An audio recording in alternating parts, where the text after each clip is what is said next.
guys, today we're back. We're in a 2022 Audi A5. This is the four-door, the Sportback with the all-wheel drive Quattro. And this amazing car was borrowed from our good friends of Audi North Scottsdale. And we're going to go through the exterior, interior, driving impressions, and let you know our frank opinions on whether this is a buy or not. We'll discuss the exterior of this. So to begin, the car comes in beautiful glacier white paint. It looks great, especially against the black accents. This actually has the full blackout trim on here. It looks really good on the car, especially against the white. The front grille, the rear emblems, the window trim is all blacked out. So looks really good, makes this car feel sporty. Black mirrors make this look good. I believe it has a black roof. I'll have to double check on that again. I like the wheels that Audi put on here. I think these are the S Sport S-Line wheels. They look great on this car, but overall very sporty appearance. It's updated. It actually resembles some of their top tier models in the segment, such as the S5 and the RS5. Moving on, we're going to talk about the interior.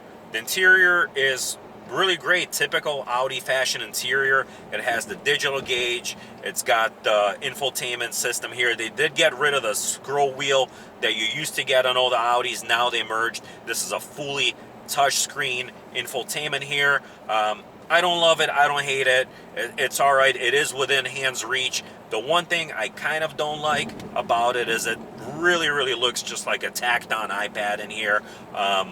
You know, it takes a little bit of getting used to and reaching for doing everything on here. Overall, it's not bad. It is a great display. It's very sharp. Looks clean outside of the fact that it's a little bit intrusive as part of this interior. So that's that. The seats are good. They're supportive.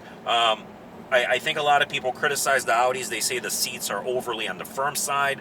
I do agree. Same thing in here. This is on par with all the other recent Audis. Make sure the seat does fit your comfort level and what you're looking in this car. Now, my biggest surprise in this car, I've been driving SUVs for a little while now, so this car sits very low. So not only is the roof line low, but the seat inside the car is low too. So it gives you a very sporty feeling in this car. I know the A4 has a higher roof line. Here you definitely feel like you're in a very sporty cockpit. Some people like that, others don't, so make sure you enjoy that prior to purchasing one of these. Overall, I like the sporty feeling.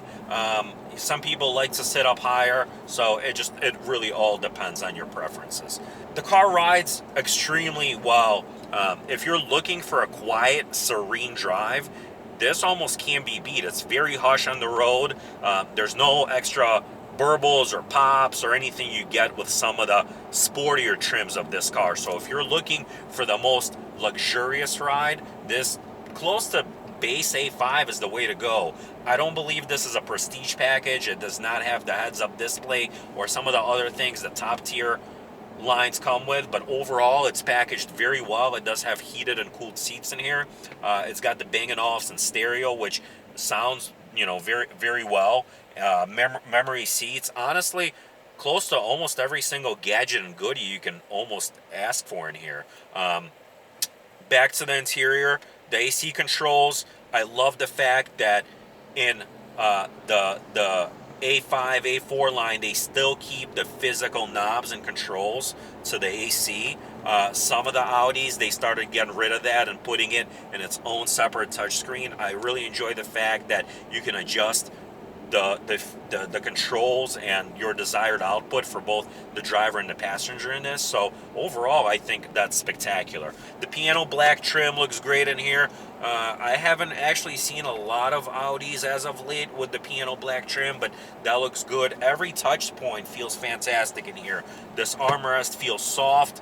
The shift knob feels great. Just perfect hand placement position here. Overall, Audi has done a great job with their, more base entry-level model.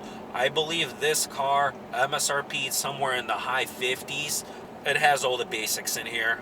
Got the Sirius, got the navigation, good AC. I'm sure it has Bluetooth. The back seat in here, don't count on hauling too much in here or too lengthy of people. The roof does slope back because this is the Sportback version of this car. So something to be aware of. Make sure that whatever your plans are for the rear passenger space, that this is something you can lift with and be able to haul everything you need. The surprising part is the trunk is actually quite spacious. I enjoy how much room there is. Once you pop that back lid, it definitely gives you way more than enough space to get away for a weekend or a week or, you know, whatever, and haul all of your gear.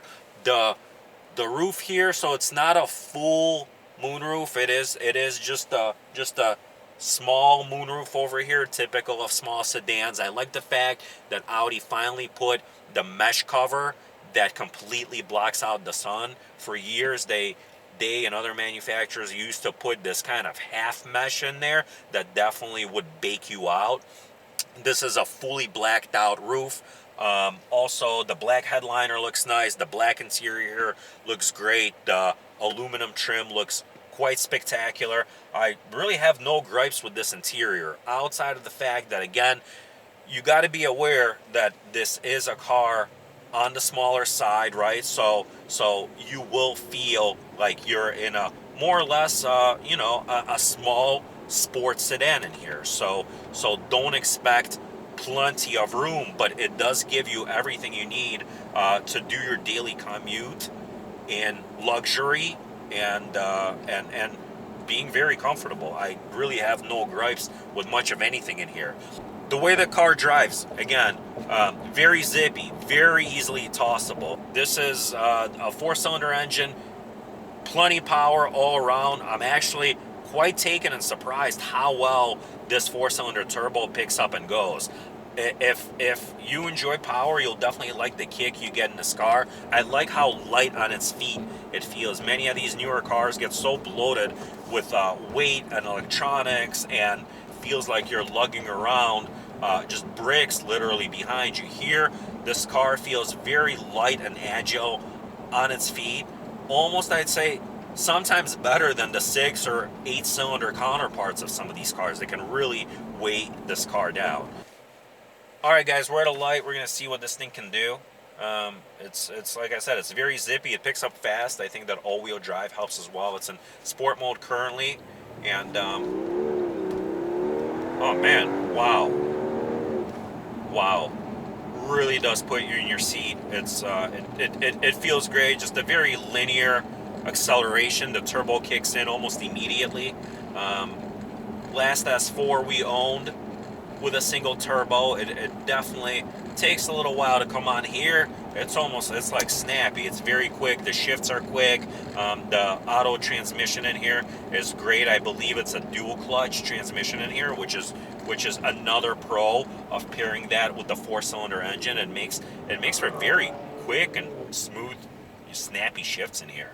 We're going to talk about the steering a little bit. It's very, very light, typical of Audi cars. I tried playing around between the comfort and the dynamic setting. I actually did not feel close to any changes with messing around with the settings. It feels almost identical to me.